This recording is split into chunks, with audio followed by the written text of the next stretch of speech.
જે ભાગ, જે અનુચ્છેદો, જે પરિશિષ્ટો, જે સુધારા આપણે ભણી ગયા છીએ, એમાં આપણે હવે એક એક પછી એક એકમાં ઊંડા ઉતરવાના છીએ, જે અતિ મહત્વના છે. અગાઉની પરીક્ષામાં આવ્યા છે કે હવેની પરીક્ષાઓમાં આવે એવી સંભાવના છે. એ પૈકીનો અતિ મહત્વનો મુદ્દો જો આપણે જોઈએ તો મિત્રો એ છે આપણા મૂળભૂત અધિકારો, આપણા ફંડામેન્ટલ રાઇટ્સ. પણ હું મૂળભૂત અધિકારોની વાત શરૂ કરું એ પહેલા તમને 3 શબ્દો તમારી સમજણ માટે ક્લિયર કરાવી દેવા માંગુ છું. ભાઈ એમાંથી જે એક શબ્દ છે, એક તો છે મૂળભૂત હક, બરાબર. એક છે મિત્રો આપણો કાયદાકીય હક.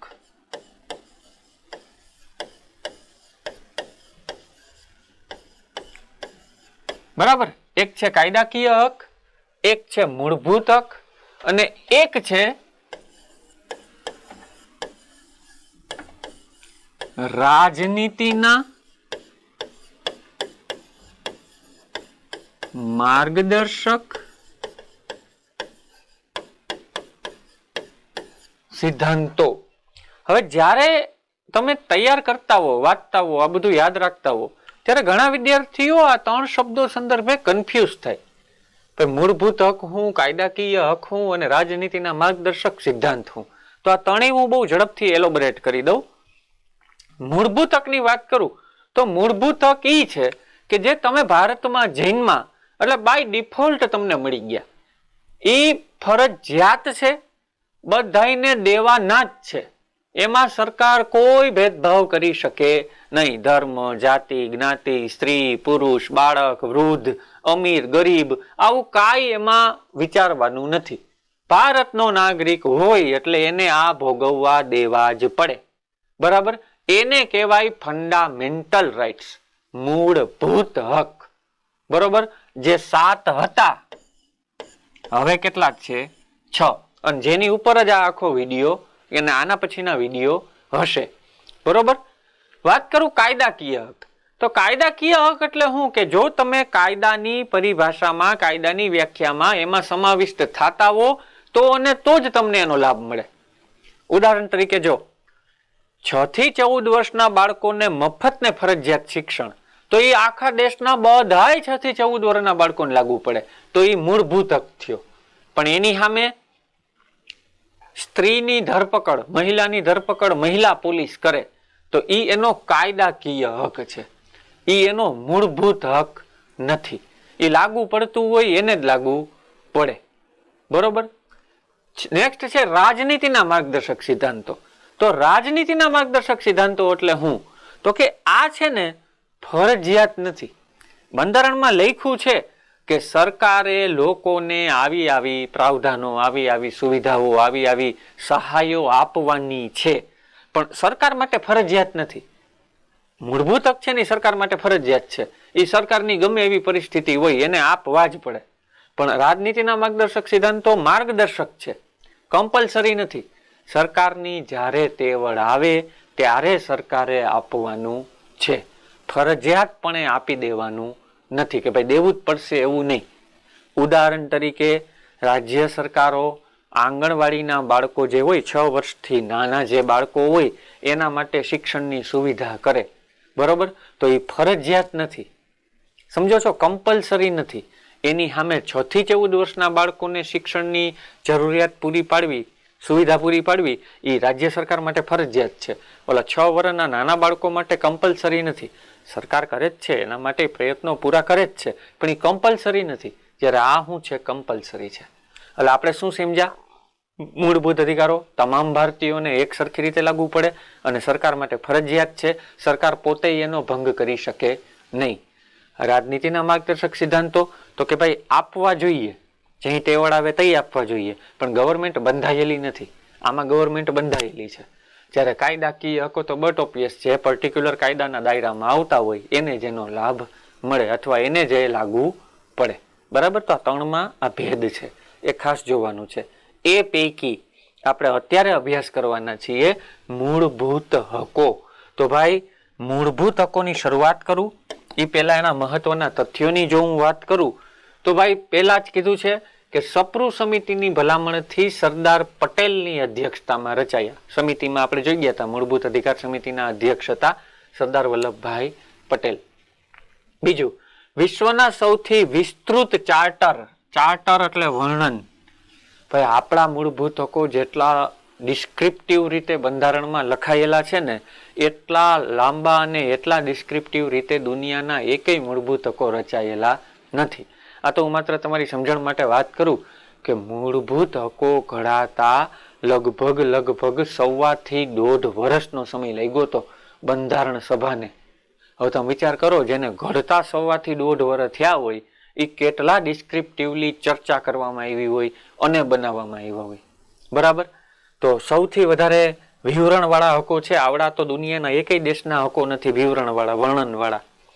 પછી છે, સરકાર પોતે પણ ધારે તો એનો ભંગ કરી શકતી નથી. મેં પહેલા કીધું ને, કમ્પલસરી છે, સરકાર ભંગ કરી શકે નહીં. ત્યાર પછી મિત્રો વાત કરી છે ફેક્ટમાં કે ન્યાયાધીશ ગજેન્દ્ર ગડકરના મત મુજબ મૂળભૂત અધિકારો એ બંધારણ દ્વારા દેશમાં લાવવામાં આવેલી લોકશાહી જીવન પદ્ધતિનો મજબૂત આધાર છે અને તેનું અવિભાજ્ય અંગ છે.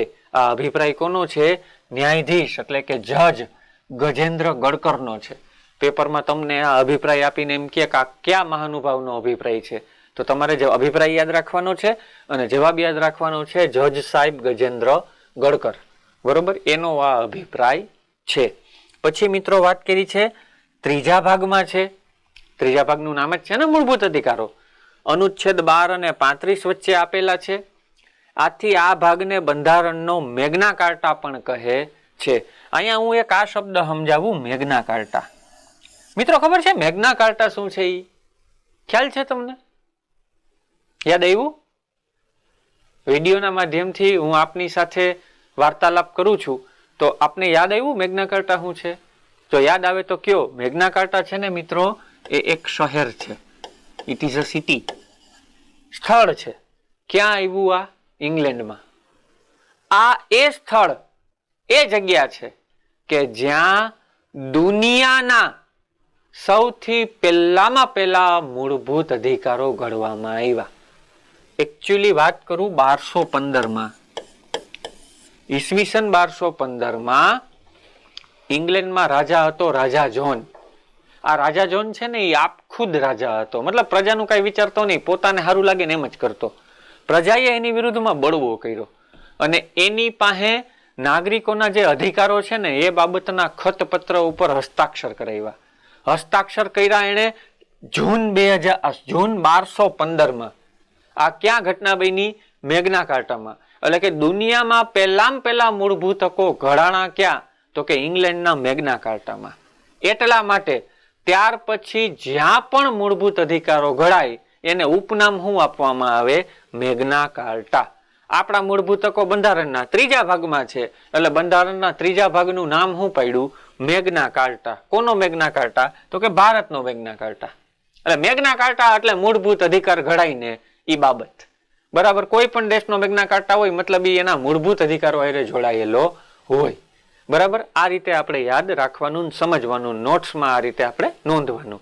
પછી છે બંધારણ લાગુ પડ્યું ત્યારે 7 હતા, હાલમાં મૂળભૂત અધિકારો 6 છે જે તમામ નીચે મુજબ છે. તો મિત્રો કયો અધિકાર કાઢી નાખો? 7 હતા, હવે 6 છે તો કાઢી કયો નાખો? જો બરાબર વિચારવાનું છે હો ભાઈ, જોજો, સમજજો આખી વાત. હા, આપણા ક્યાં ક્યાં મૂળભૂત અધિકારો? તો કે જો પેલો કયો આવે? તો કે સમાનતા. બીજો સ્વતંત્રતા. પછી ધાર્મિક સ્વતંત્રતા.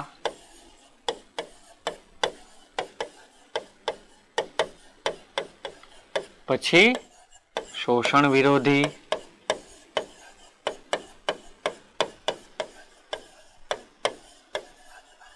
પછી સાંસ્કૃતિક ને શૈક્ષણિક.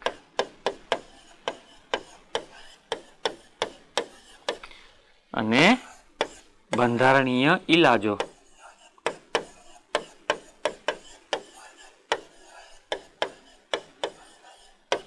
સાતમો સંપત્તિ. હવે કર્યું શું? આ 7 હતા, બંધારણ બનાવ્યું ત્યારે આ 7 હતા. એમાંથી આપણે જોઈ ગયા કે ભાઈ 44માં સુધારા દ્વારા 1978માં જે સંપત્તિનો અધિકાર હતો, આ અધિકાર મૂળભૂત અધિકારમાંથી શું કર્યો? કાઢી નાખ્યો. બરોબર. અને આને કેમાં ટ્રાન્સફર કરી દીધો? મૂળભૂતમાંથી કાઢીને શું બનાવી દીધું? કાયદાકીય અધિકાર બનાવી દીધો. ભાઈ 7 હતા, આ એક કાઢી નાખ્યો 1978 સુધારા નંબર 44. એટલે હવે આપણી પાસે ક્યાં હક વધ્યા? આ 6. તો મિત્રો આ વિડીયો અને આના પછીના વિડીયોના માધ્યમથી કે એના પછીના વિડીયોના માધ્યમથી આપણે આ હકો ઉપર ઊંડાણપૂર્વક ચર્ચા કરવાના છીએ. તો એ ચર્ચાની હું આરંભ કરું તો સૌથી પહેલો આપણો હક આવે મિત્રો સમાનતાનો હક. પણ હું સમાનતાના હકનો પ્રારંભ કરું એ પહેલા આપણે જે વધારાના અનુચ્છેદો છે આની આપણે વાત કરી, વધારાના જે અનુચ્છેદો છે એની વાત કરું તો પહેલા જ આવે અનુચ્છેદ નંબર 12, જેમાં લખ્યું છે રાજ્યની વ્યાખ્યા. રાજ્યની વ્યાખ્યા એટલે ઓલી વ્યાખ્યા નહીં કે રાજ્ય કોને કહેવાય, પણ અહીંયા રાજ્યની વ્યાખ્યા એટલે શું? તો કે ઈ જગ્યા કે જેણે આ અધિકારો લાગુ પાડવાના છે, ફરજિયાતપણે જેને આ અધિકારો પ્રજાને ભોગવવા દેવાના છે, એનું ડેફિનેશન છે એ અનુચ્છેદ નંબર 12માં આપ્યું છે. પછી વાત કરું અનુચ્છેદ નંબર 13, તો એમાં છે મૂળભૂત અધિકારો સાથે અસંગત હોય કે તેના વિરુદ્ધની હોય એવી કાયદાની જોગવાઈઓ વિશે. એવા કોઈ કાયદા બનાવવા પડ્યા હોય કે જે મૂળભૂત અધિકારોની વિરુદ્ધમાં જતા હોય, તો એના વિશેની જે જોગવાઈઓ છે ને એની વાત અનુચ્છેદ નંબર 13માં કરી છે. હવે આવશે આપણા એક એક અધિકાર જેની આપણે ચર્ચા કરીએ. ખરેખર તો છે ને જે 7 અધિકારો આપણે લેખા જોયા, સામાન્ય રીતે તમે એ યાદ રાખી રહ્યો ને એટલે ચાલે, પણ કોમ્પિટિટિવ એક્ઝામના તાલીમ ભારતના નાગરિક તરીકે એટલું કાફી છે, પણ કોમ્પિટિટિવ એક્ઝામની તમે તૈયારી કરતા હો તો તમારા માટે માત્ર સમાનતાનો હક યાદ રાખવું કાફી નથી. તમારે સમાનતાના હકમાં ઊંડું ઉતરવું પડે કે સમાનતા ખરી. સમાનતાનો હક એટલે શું? ચાલો પહેલો જ આવ્યો સમાનતાનો હક, અનુચ્છેદ 14 થી 18. તો સમાનતાનો હક એટલે શું? તો કે ભાઈ ભારતમાં કે બધાય કેવા સરખા, એમાં કોઈ ભેદભાવ કરવાનો નહીં, એને સમાનતા કહેવાય. બરોબર, વાત હાવ સાચી. પણ આટલું જાણવું કાફી નથી, તમારે હવે એની અંદર ઊંડું ઉતરવાનું છે. તો એમાં પહેલામાં પહેલી બાબત આવે મિત્રો સમાનતાનો હક. પણ કઈ કઈ રીતે સમાન? તો ભાઈ 5 બાબતોની ચોખવટ છે. અનુચ્છેદ 14, 15, 16, 17 અને 18. બરાબર. તો પહેલા જોઈએ અનુચ્છેદ 14 સમાનતા વિશે શું કહે છે? તો અનુચ્છેદ 14 એવું કહે છે, અનુચ્છેદ 14 એવું કહે છે કે કાયદા સમક્ષ સમાનતા. એટલે ભાઈ કાયદાની નજરમાં બધાય કેવા સરખા. કાયદો ક્યારેય કોઈ પણ ભારતીય નાગરિક પ્રત્યે ભેદભાવ કરશે નહીં. આ ચોખવટ કરી છે અનુચ્છેદ 14માં. બરોબર. હવે એક વાત કહું, મોટા ભાગના મૂળભૂત અધિકારોની આપણે ચર્ચા કરીએ ને ત્યારે આપણા મનમાં સીધા પ્રશ્ન ઊભા થાય કે યાર આમાં તો આવું કીધું છે પણ હકીકતે તો આવું કઈ છે નહીં. બરાબર. એ શું કામ થાય છે ખબર છે? કારણ કે પ્રત્યેક મૂળભૂત અધિકારને એના જે અનુચ્છેદ છે ને, સૌથી વધારે વિવાદિત બાબત આ છે મૂળભૂત હકો. શું કામે? કારણ કે પ્રત્યેક અનુચ્છેદના કાંઈક ને કાંઈક અપવાદ છે. એટલે તમારે ખાલી અનુચ્છેદ તૈયાર નથી કરવાના ભાઈ, સાથે સાથે એના અપવાદો પણ સમજવાના છે. આ જ છે કાયદા સમક્ષ સમાનતા, કે ભાઈ ભારતનો કોઈ પણ નાગરિક હોય કાયદાની નજરમાં એ હરખા જ છે. આ અનુચ્છેદ છે, આપણે બધા હરખા જ છીએ. પણ આનો અપવાદ તમે જોઈ લ્યો. ભારતના રાષ્ટ્રપતિ, ભારતના વડાપ્રધાન, રાજ્યના રાજ્યપાલ, સાંસદ, ધારાસભ્ય, આ બધા જે મહાનુભાવો છે એને આ અનુચ્છેદ લાગુ ન પડે. શું કામે? કે એ એક હોદ્દો ધારણ કરે. માની લ્યો કે કોઈ એક ગુનો આપણાથી થાય અને એ જ ગુનો આવા કોઈ મહાનુભાવથી થઈ જાય. બરાબર. તો તમે નોંધ લેજો, આપણી સીધી ધરપકડ થઈ શકે, એની સીધી ધરપકડ ન થઈ શકે. જો એની ધરપકડ કરવી હોય, ભલે આપણે ગુનો કર્યો એ જ ગુનો એને કર્યો, પણ એની ધરપકડ કરવી હોય ને તો પેલા એને એના પદ ઉપરથી શું કરવા પડે? નિષ્કાસિત કરવા પડે, નીચે ઉતારવા પડે. જ્યાં સુધી એ પદ ઉપર બેઠા હોય ને ત્યાં સુધી એની ધરપકડ થાય નહીં. સમજાય? તો હવે અહીંયા ક્યાં કાયદા સમક્ષ સમાનતા આવી? તો હું કહેવા હું માંગુ છું કે કાયદા સમક્ષ સમાનતા એ વાત સાચી, પણ એના અપવાદો છે. એક તો મેં આ અપવાદ કીધો. બીજો અપવાદ જોવો, બાળકનો જન્મ થાય તો સ્ત્રી માતા બને અને પુરુષ પિતા બને. બરોબર? જવાબદારી તો બેયની હોય, પણ માતૃત્વની રજા તો માતાને મળે. બરોબર? પિતૃત્વની રજા મળે પિતાને, પણ એ ઓછા દિવસની હોય. માતૃત્વની રજા છે એ કાયદા કાનૂન પ્રમાણે 6 મહિનાની 180 દિવસની હોય. પિતૃત્વની રજા તો સંજોગો વસાત 15 દિવસની જ હોય. હવે એવી દલીલ થાય કે ભાઈ માતા અને પિતા બેની જવાબદારી તો હરખી હોય. બરોબર? પણ એકને 180 દીની રજા મળે ને એકને 15 દીની જ રજા મળે. તો આ ભેદભાવ નથી? આ ભેદભાવ નથી. શું કામે? કે એ કાયદા સમક્ષ સમાનતા સાચી, પણ આ એનો અપવાદ છે. તમને સૌથી વધારે ચર્ચિત મુદ્દો અનામતો. બરોબર? એસસી અનામત ને એસટી અનામત ને ઓબીસી અનામત ને ઈડબ્લ્યુએસ અનામત ને, તો આ બધી અનામતો છે એ ખરેખર તો ભેદભાવ જ છે ને. બરોબર? આપણને એવું લાગે, પણ એ બધાય છે ને એ બંધારણના અપવાદ છે ભાઈ. આ અનુચ્છેદના એ બધા શું છે? અપવાદ છે. તમે નોટ્સ બનાવો ત્યારે તમારે આ બધી બાબતો સમજતી, લખતી અને વિચારતી જવાની છે. તો આ હતો અનુચ્છેદ 14. મિત્રો, પછી આવે અનુચ્છેદ 15. અનુચ્છેદ 15 શું કહે? આમાં કાયદાની વાત કરી તો આમાં કઈ વાત કરી? ધર્મના નામે, બરોબર, વંશના નામે, જાતિના નામે, સ્ત્રી પુરુષના નામે કે જન્મના નામે કોઈ હારે કોઈ જાતનો ભેદભાવ કરવાનો નથી. આ કોણ કહે છે? અનુચ્છેદ નંબર 15 કહે છે કે ભાઈ હિન્દુ હોય કે મુસલમાન હોય, કોઈ પણ વંશનો હોય, કોઈ પણ એની જ્ઞાતિ હોય, કે એ સ્ત્રી હોય કે પુરુષ હોય, કે ભારત ભૂમિખંડમાં એનો ગમે ત્યાં જન્મ થયો હોય, એની હારે કોઈ ભેદભાવ કરવાનો નહીં. આવા કારણોથી એની હારે ભેદભાવ કરવાનો નહીં. બરોબર? વાત હાવ સાચી, પણ અમુક બાબતો આની અપવાદ હોય. ઉદાહરણ તરીકે અમુક પોસ્ટ ઉપર નિમણૂક સ્ત્રીઓની જ થાય, ત્યાં પુરુષોની નિમણૂક ન થઈ શકે. અમુક પોસ્ટ ઉપર નિમણૂક પુરુષોની જ થાય, ત્યાં સ્ત્રીઓની ન થઈ શકે. મેં હમણાં માતૃત્વ પિતૃત્વની રજાનું ઉદાહરણ આપ્યું, તો એ આનો અપવાદ થયો. સમજાય છે? કોઈ ભેદભાવ કરવાનો નથી. બહુ ક્લિયર ને કટ રહેવાનું છે આ બાબતે. પણ અમુક બાબતો એની અપવાદો છે અને એ તો રહેવાના. બરાબર? એટલે આપણે અપવાદો સાથે આ વસ્તુ સમજવાની છે. બરોબર? તો આ વાત આપણે કરી. નેક્સ્ટ જુઓ, 16મો અનુચ્છેદ છે જાહેર આયોજનની બાબતમાં સમાનતા. હવે જાહેર આયોજન એટલે શું? આનો શું મતલબ થાય? તો ભાઈ જાહેર આયોજન એટલે તમારે અત્યારે એમ સમજવાનું, સરકારી નોકરી. સરકાર જે રોજગારીની તકો આપે ને, સરકારી નોકરી સ્વરૂપે કે કોઈ પણ સ્વરૂપે, તો સરકારી નોકરીની બાબતોમાં કોઈ પણ જાતનો ભેદભાવ કરવાનો નથી. જો સીધું મનમાં થયું ને, તો ભેદભાવ તો છે જ ને. અનામતો છે એ શું છે? હાવ સાચી વાત છે, અનામતો આનો ભેદભાવ ગણાય, પણ એ અપવાદ છે. એ બધી બાબતો આપણે શું રાખી છે? અપવાદ સ્વરૂપે રાખી છે. પ્લસ જો ભાઈ એ હોત સમજો કે જાહેર આયોજનની બાબતનો આ જે અનુચ્છેદ છે ને, એનો હજી એક અપવાદ કહું, એ સરકારને લાગુ પડે ભાઈ, પ્રાઇવેટ કંપનીઓને આ લાગુ પડે નહીં. બરાબર? એટલા માટે તમે નોંધ લ્યો, જો કોઈ ભેદભાવ ન કરવાનો હોય, બરાબર, પણ તમે નોંધ લ્યો કે આપણે ત્યાં, હું નોરતાનું ઉદાહરણ આપું, કે જ્ઞાતિ પ્રમાણે નોરતા નથી થતા. બરાબર? બ્રાહ્મણો માટે નોરતાની વ્યવસ્થા અલગ હોય. બરોબર? લુવાણાઓએ પોતાના માટે નોરતાની વ્યવસ્થા અલગ રાખી હોય, અલગ વાડી કે અલગ પાર્ટી પ્લોટમાં. બરાબર? જ્ઞાતિઓ પ્રમાણે આપણે નોરતાનું આયોજન કરીએ. અચ્છા, વાડીઓ અલગ અલગ હોય. બરોબર? આપણે આપણી જ્ઞાતિ પ્રમાણે સમાજ વાડી બનાવી હોય.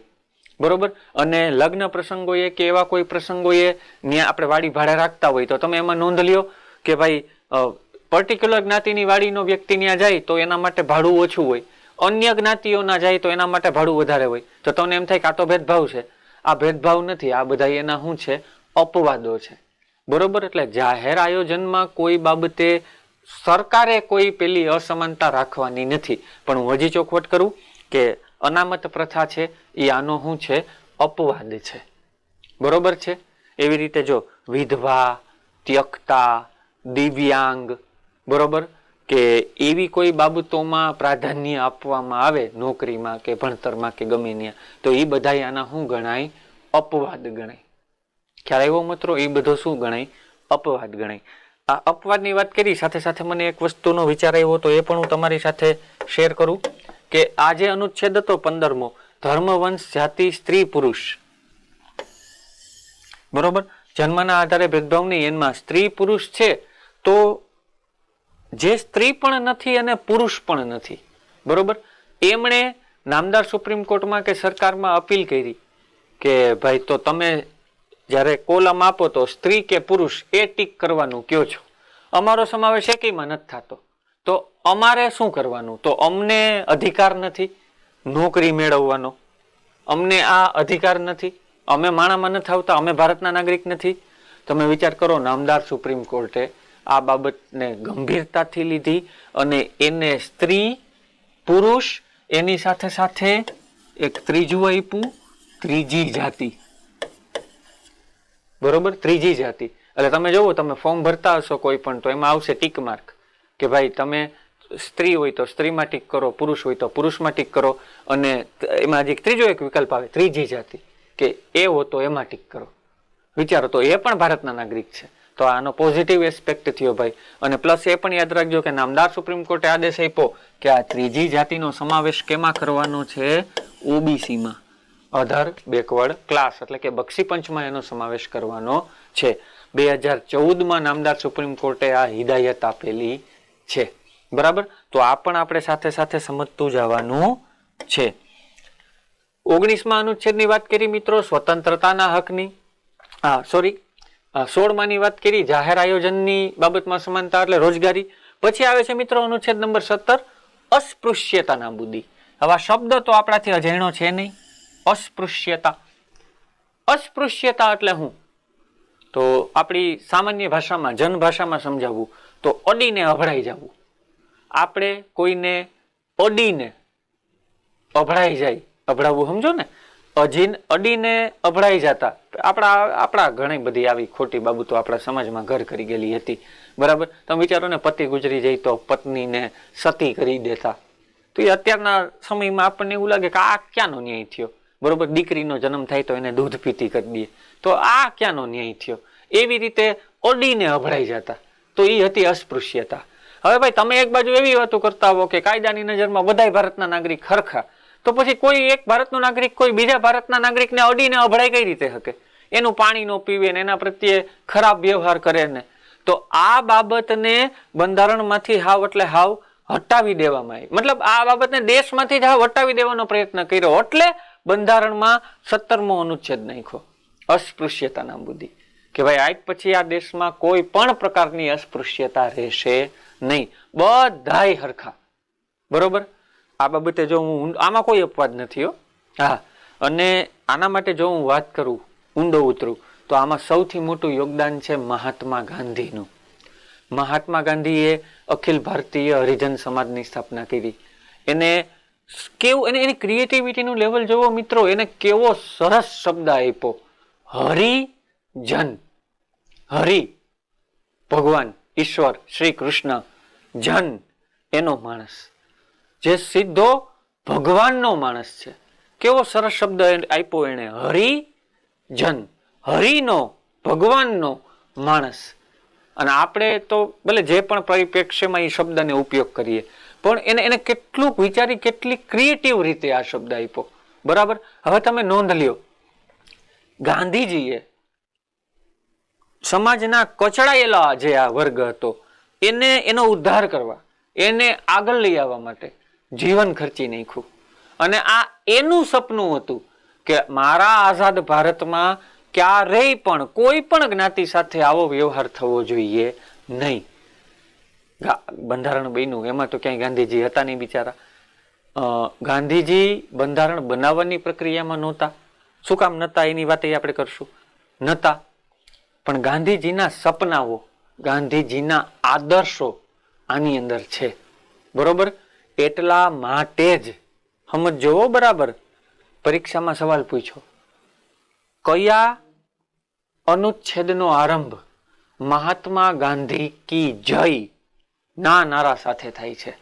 તો મિત્રો જવાબ આવે અનુચ્છેદ નંબર 17, અસ્પૃશ્યતા નાબૂદી. આ અનુચ્છેદની જે શરૂઆત થાય છે ને, એની શરૂઆત જ થાય છે મહાત્મા ગાંધી કી જય ના નારા સાથે. શું કામે?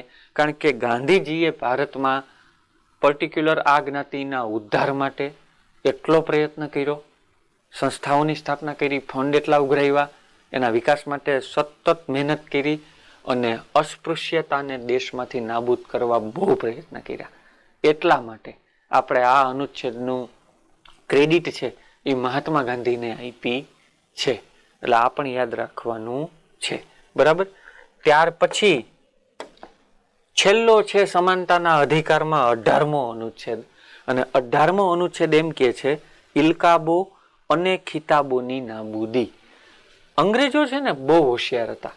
એ શું કરતા, એને એમ લાગે ને કે પર્ટિક્યુલર આ બધા વ્યક્તિઓ નડે એવા છે આપણને, એટલે એને કોઈને કોઈ ઇલકાબ આપી દે. ગાંધીજીને અંગ્રેજોએ ઇલકાબ આપ્યું હતું કેસરે હિન્દ. રવિન્દ્રનાથ ટાગોરને કીધું તમે નાઇટહુડ. બરોબર. આવા ઇલકાબો આપતા. હવે એક બાજુ આપણે આઝાદ થયા, આપણે એવી વાત કરીએ કે ભાઈ બધા નાગરિકો એક હરખા. બરાબર. હવે તો પછી ક્યાં કોઈ વધારે ઊંચું ને વધારે નીચું એવું કઈ કરવાનું છે? બધા સમાન જ છે. બરોબર. એટલે આપણે અંગ્રેજોના જે ઇલકાબો ને ખિતાબો હતા ને, એ બધા શું કરી દીધા? કાઢી નાખ્યા, નાબૂદ કરી નાખ્યા. પણ આપણે હખણા તો રહ્યા નહીં. આપણે આપણા દેશી શું કહેશું, પતંજલિ, આપણે આપણા દેશી ઇલકાબો ને ખિતાબો ચાલુ કર્યા. બરોબર. પદ્મશ્રી, પદ્મભૂષણ, પદ્મ વિભૂષણ, ભારત રત્ન, આ બધા ઇલકાબો ને ખિતાબો આપણે આપણા પોતાના સ્વદેશી ઇલકાબો ને ખિતાબો ચાલુ કર્યા. અંગ્રેજોના બધા શું હતા? કાઢી નાખ્યા. એટલે આ અનુચ્છેદ 18 છે ને, એ એમ કે છે કે અંગ્રેજોના ઇલકાબો ને ખિતાબો આપણે શું કર્યા? નાબૂદ કર્યા. અપવાદ જોજો હો, અંગ્રેજોના બધા ઇલકાબો ને ખિતાબો આપણે કાઢી નાખ્યા.